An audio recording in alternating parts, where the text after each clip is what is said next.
नमस्कार मैत्रिणींनो, मी मोनिका आणि Monika blouse cutting and stitching या आपल्या चॅनल मध्ये तुम्हा माझ्या मैत्रिणींचं खूप खूप स्वागत आहे। मैत्रिणी, ही जी मंजू साडी आहे ती खूप व्हायरल साडी आहे आणि या साडीवरचा जो ब्लाउज आहे तो आपल्याला कटिंग करायचा आहे। तर मी काय केलेलं आहे, अगोदर अस्तर ब्लाउज घेतलेला आहे, 1 मीटर अस्तर घेतलेला आहे। हे 1 मीटर अस्तर का घेतलेलं आहे ते पण सांगते।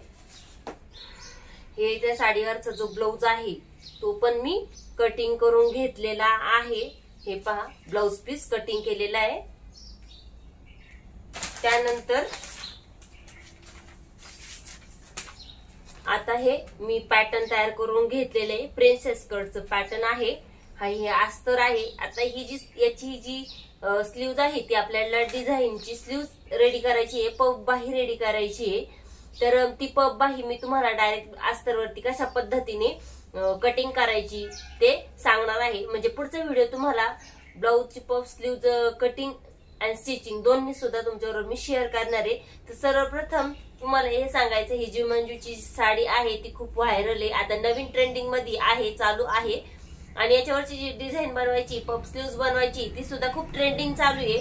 आणि ही फायनली ही साडी आपल्याकडे आलेली आहे ब्लाउज शिवण्यासाठी। तर हिच्यावरचा आपल्याला ब्लाउज आहे तो शिवून घ्यायचा आहे। आता मैत्रिणींना प्रश्न पडतो की प्रिन्सेस कट ब्लाउजची कटिंग कशा पद्धतीने करायची। तर मी हे माप दाखवते। आता हे माप छोटं आहे, परंतु जी प्रिन्सेस कटची जी पद्धत असते ती सगळ्यांची सारखीच असते।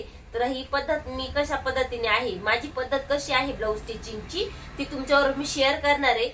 आणि मी हे जे माप आहे काढून घेतलेलं आहे ह्या ब्लाउज साठी ते तुमच्यावर मी शेअर करते। आणि शेअर करते म्हणजे तुम्ही मी ज्या पद्धतीने हे माप टाकून घेतलेलं आहे त्याच पद्धतीने तुम्ही तुमच्या ब्लाउजचं प्रिन्सेस कट ब्लाउज सुद्धा माप टाकून घेऊ शकतात। तर ह्या पद्धतीने मी आता ही काय करते, साडी बाजूला ठेवून घेते।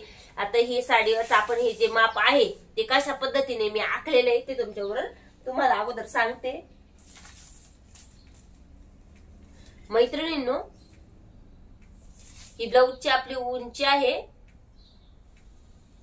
13 इंच तयार, मी 14 इंच घेतलेली आहे आणि अर्धा इंच ना मी खाली एक्स्ट्रा घेतलेले आहे। त्यानंतर जे शोल्डर आहे ते मी 5 इंचाचं घेतलेलं आहे, मोंडा 5.5 इंचाचा घेतलेला आहे। हा जो गळा आहे तो मी 6 इंचाचा घेतलेला आहे, 5.5 इंच रेडी हवाय मला आणि अर्धा इंच जास्तीचा घेतलेला आहे शिलाई मार्जिन साठी शोल्डरला। त्यानंतर ही जी आपली जी घडी आहे ती 9 इंचाची आहे, मला 7.5 इंचाचा जो ब्लाउज आहे तो रेडी करायचा आहे, म्हणजे 30 छातीचा जो ब्लाउज आहे तो रेडी करायचा आहे। त्याच्यामध्ये 1.5 इंच शिलाई मार्जिन, असं मी 9 इंच काय घेतलेली आहे, ब्लाउजची घडी घेतलेली आहे। आणि प्रिन्सेस कट ब्लाउज म्हटल्यानंतर बाजूने आपण 1 इंच जास्तीचं मार्जिन घ्यायचं असतं, त्याच्यामुळे हे 1 इंच मी जास्तीचं मार्जिन पण घेतलेलं आहे। खालच्या बाजूने मी 1.5 इंचाचं मार्जिन घेतलेलं आहे, अर्धा इंच तयार उंचीपेक्षा अर्धा इंच जास्तीचं घेतलेलं आहे, खाली एक अर्धा इंच ब्लाउजची उंची। म्हणजे आपण आता मला तयार किती पाहिजे, 13 इंच, तर मी किती घेतलेली तुम्ही पाहू शकता, पूर्ण 14.5 इंच ह्या पद्धतीने ब्लाउज आहे। आणि खालच्या बाजूने जे आपण पफला आकार देतो तो 3.5 इंचावरून दिलेला आहे आणि जो मध्ये दिलेला आहे तो 4 इंचावरून दिलेला आहे। त्यानंतर आता तो आकार आणि जे आपला टक्स पॉइंट असतो तो कसा घेतलेला आहे, मी काय केलं, जे उरलेलं शोल्डर आहे त्या शोल्डरचा मध्य केला, मध्यावरून मी काय केलेलं आहे 8.5 इंचावर काय केलेलं आहे टक्स पॉइंट घेतलेला आहे आता ह्या ब्लाउज साठी, कारण की ब्लाउजची उंची आहे भरपूर, त्याच्यामुळे मी 8.5 इंचावर टक्स पॉइंट घेतलेला आहे। आणि अशा पद्धतीचा 1 इंचावर आकार देऊन मोंढ्याला हा जो फ्रंट पार्ट आहे तो मी काय केलेला आहे आखून घेतलेला आहे। त्यानंतर जे अर्धा इंच आपण खाली घेतलं होतं, त्यानंतर हे जो टक्स आहे तो 1.5 इंचाचा, आपण इकडे जे 1.5 इंच वाढवलं ते 1.5 इंच आपण इथं कव्हर करून घेणार आहोत। हे आपला जो पफ आहे प्रिन्सेसचा तो छान येण्यासाठी। त्यानंतर जिथून पफचा आकार दिलेला आहे तिथून वरती अर्धा इंच, कारण की आपण हे अर्धा इंच जास्तीचं घेतलं होतं की नाही, ते अशा पद्धतीने आपल्याला कव्हर करून घ्यायचंय। तर आपण काय करूया, अगोदर हा जो पार्ट आहे तो मी कटिंग करून घेतेय।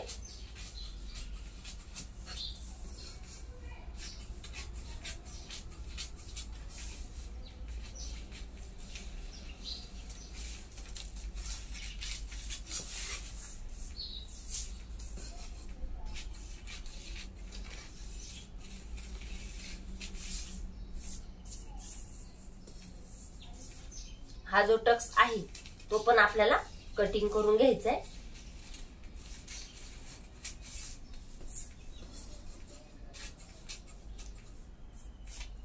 आता मी काय करते, बॅक पार्ट अस्तरवर आणि हे पार्ट आहेत ते कटिंग करून घेते. मग तुमच्यावर पुढचा व्हिडिओ मी शेअर करते.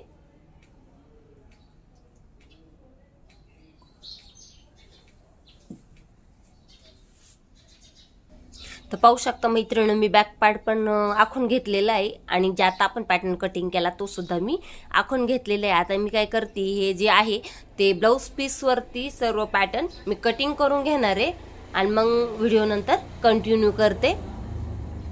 मैत्रिणींनो, मी पाहू शकता ही ब्लाऊज पीस वर मी कटिंग करून घेतलेली. आता आपण स्टिचिंग करूया आणि कटिंग झाल्यानंतर आपण ती स्टिचिंग सुद्धा करून घेतलेली आहे आणि ते पण व्हिडिओ तुमच्यावर मी शेअर केलेला आहे. तर तो व्हिडिओ कोणी पाहिला नसेल तर तो व्हिडिओ तुम्ही नक्की पहा. ही जी पफ स्लीव्ज आहे ती कशा पद्धतीने कटिंग करायची आणि स्टिचिंग करायची या गोष्टी खूप महत्त्वाच्या आहेत.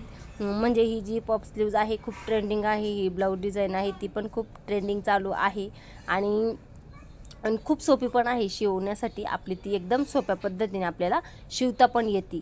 तर अशा पद्धतीने स्लीव्ज पण मी रेडी करून घेतलेली आहे आणि तुम्हाला मी जो फायनल ब्लाऊज आहे तो कशा पद्धतीने रेडी झालेला आहे ते सुद्धा मी आपल्या ह्या व्हिडिओमध्ये सांगणार आहे. व्हिडिओ लास्टपर्यंत पहा आणि ज्या आपल्या मैत्रिणी नवीन असतील त्यांनी चॅनलला सबस्क्राईब. तर पाहू शकता मैत्रिणींनो, हा जो फायनल ब्लाऊज आहे तो ह्या पद्धतीने आपला रेडी झालेला आहे. गळ्याला गोल लावलेली आहे, फॅब्रिकचे लटकन तयार केलेली आहे. तर त्याचबरोबर जी स्लीव्ज आहे ती पफ स्लीव्ज आहे. अशा पद्धतीने मी ती स्टिचिंग सुद्धा करून घेतलेली आहे. ती जी लेस आहे ती व्यवस्थित पद्धतीने जॉईन करून घेतलेली आहे आणि हा फायनली प्रिन्सेस ब्लाऊजचा जो फ्रंट पार्ट आहे तो सुद्धा आपला म्हणजेच ब्लाऊज पूर्ण स्टिचिंग करून झालेला आहे व हुक वगैरे लावून झालेले आहे. गळ्याचा आकार पण तुम्ही पाहू शकता किती सोप्या पद्धतीने हा गळ्याचा आकार आलेला आहे. खूप छान असा गळ्याचा आकार आलेला आहे आणि ही जी स्लीव्ज आहे ती घातल्यानंतर खूप छान अशी दिसणार आहे. तर अशा पद्धतीने हा प्रिन्सेस कट ब्लाऊज तयार झालेला आहे.